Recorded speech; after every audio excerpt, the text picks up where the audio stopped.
For more on this story, we are joined by Lisa Curtis. She's a senior research fellow at the Heritage Foundation, and she joins us from Washington. Nice to have you back.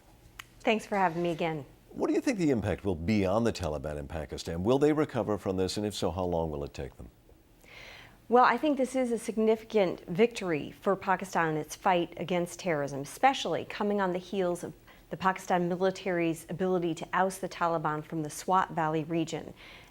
But we know that military commanders can be replaced, so this doesn't mean the end of the Pakistani Taliban, yet it is a very significant development. And it could also change the debate about drone strikes in Pakistan.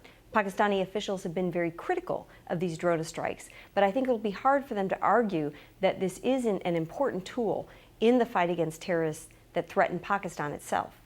That's an interesting point, because I was wondering what kind of impact did you think that this would have on the cooperation between American and Pakistani intelligence agencies? Because at least up until now, I think they've been mistrustful of one another.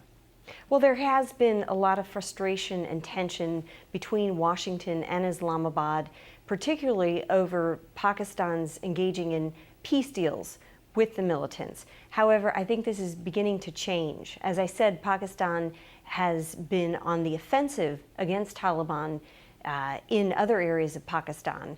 And this shows that by the US and Pakistan cooperating together, by using US technology and Pakistani intelligence, they can work together to address threats that affect both of their countries. Will this death have an impact on the neighboring war in Afghanistan? Well, I think it's clear that the drone strikes that have been taking place in Pakistan over a year now have had a significant impact in degrading the leadership of al-Qaeda and the Taliban. And that's certainly helpful, particularly in the immediate term, in terms of defending against terrorism.